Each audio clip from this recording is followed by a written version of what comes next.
My dream is to hold an owl, to look into their bright yellow eyes, to feel their soft feathers. Can you feel their heartbeat? Yes, I want to cuddle an owl. I traveled all the way to Saskatchewan because I heard they're the place for owls. My research said fly into Saskatoon, drive 2 hours north to Redberry Lake because they advertise an owl encounter. But when I hear encounter, I take it to mean that I get to hold one, right? Time to get up close and personal. Welcome to Redberry Lake. This is protected by UNESCO as a World Biosphere region, which means it's worth protecting. Why? Because it's a lake, not a lake you'd think of because it's not like a recreation lake where you're swimming and tubing, but it's a lake for birds, specifically pelicans. Pelicans love being here because they got so much fish to eat. But the water isn't drinkable. It's saline, which means it's kind of salty, so there's no fish. But the pelicans come here and they breed on these islands. There's thousands of them, but they go somewhere else to eat. But this is a migratory bird hotspot, and they've invited me to come because tonight we're banding owls, the northern saw-whet owl, one of the tiniest and most adorable, in my opinion, owls of North America. I've been here for 3 hours now, and how many owls have I seen? None. I'm getting a little anxious.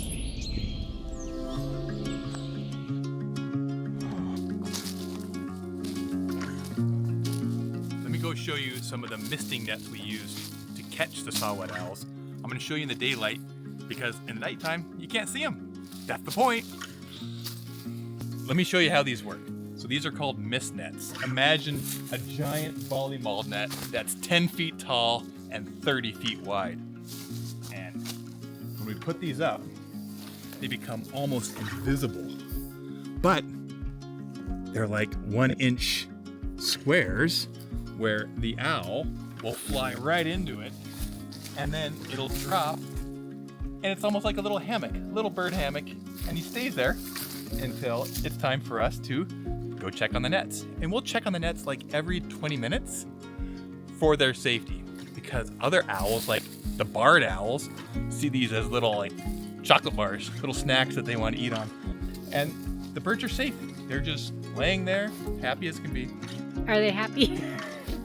Maybe they're not the happiest they've ever been, but they're not in any danger. Oh, during the day, we keep the net, we call it furled up, so that nothing gets captured in there or stuck. Either a bird or sometimes a deer will run into the nets in the daytime and wreck them. We'll also be broadcasting the sound of a saw-whet or a long-eared owl so that they'll be attracted to that sound, and as they're migrating south, they'll go, oh, that's where we'll stop tonight. Check out the other owls. We'll put the nets up usually 1 hour before sunset because that's when the barred owls are most active. And if there's a barred owl in the area, we want to capture it and get it off site because they're going to terrorize the saw-whets. In other words, take it home. Yeah, we'll release it about a kilometer or two away. Wink, wink, nod, nod. I have 17 barred owls home as pets. It's not true.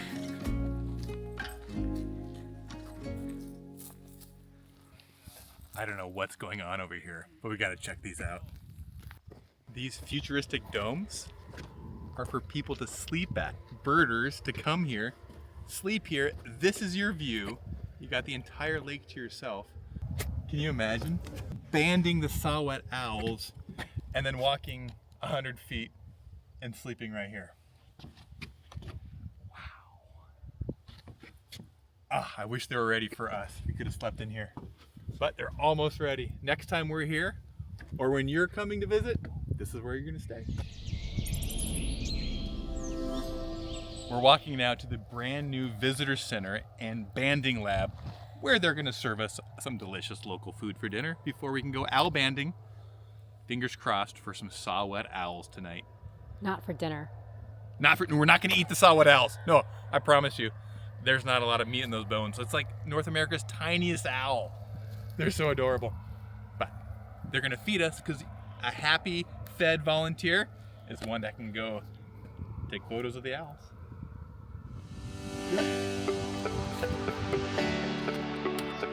I met Mike, the head bander at Redberry Lake, and he showed me his banding lab. That was pretty cool.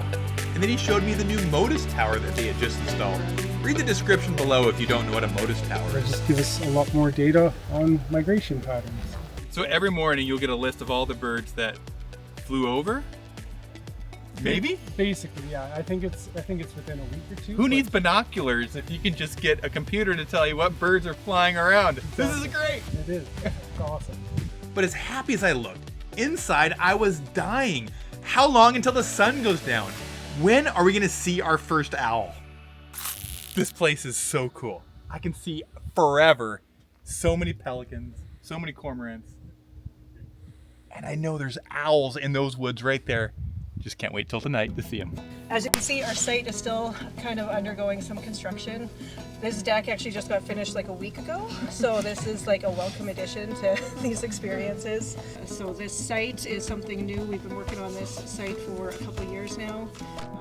I'm not gonna lie to you. As much as I loved hearing her brag and talk about the biosphere region, my mind just kept going to the owls. I looked at my watch and I just kept thinking, how much longer till I can hold an owl? Finally, the sun was setting. We raised up the nets, and it didn't take long to get our first owl. It was a northern saw-whet. Is it cuddle time now? These are some of the tiniest owls in North America. In fact, they only weigh like the same as a stick of butter. What's cool is the females are bigger than the males, which is kind of rare in the bird world. I finally get to see an owl! My heart is racing! Okay. So with these saw-whet owls, you see these lighter colored feathers? I mean, this is actually a tricky one because I'm like, what is this? But these lighter colored feathers are older feathers, and then the darker brown ones are new feathers. And so the bright pink are new feathers, so feathers that were grown this year, so they still have that, there's a chemical in the feather that causes them to have that that pigment. And then the older feathers obviously have less pink pigment on them. Each owl is weighed, measured, and given a tiny little ring. This data helps researchers track migration data, longevity, and population trends. Every fall, saw-whets silently travel thousands of kilometers. Without these banding programs like this, we'd have no idea where they go or how they survive. All right, enough about the science. Let me hold the owl. Over the course of the evening, we banded and released 3 saw-whet owls. And guess how many I got to hold and cuddle? None. Absolutely none. I was gutted. The banding nights are open to the public, and that's awesome. But it also means they have to limit the interactions with the birds.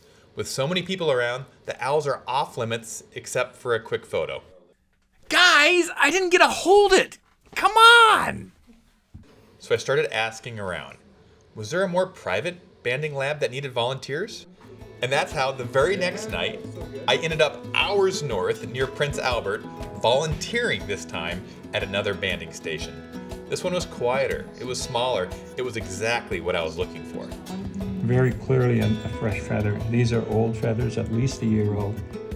That night, we banded 18 owls, including northern saw-whets and even some long-eared owls. And yeah, I finally got to hold one. I felt its heartbeat. I looked into those bright yellow eyes. Saskatchewan, you blew me away. If you're a birder, a naturalist, or just someone craving wonder, you gotta come here. And if you want more stories like this, subscribe. Join my newsletter and keep following the birds. You never know where they'll lead you.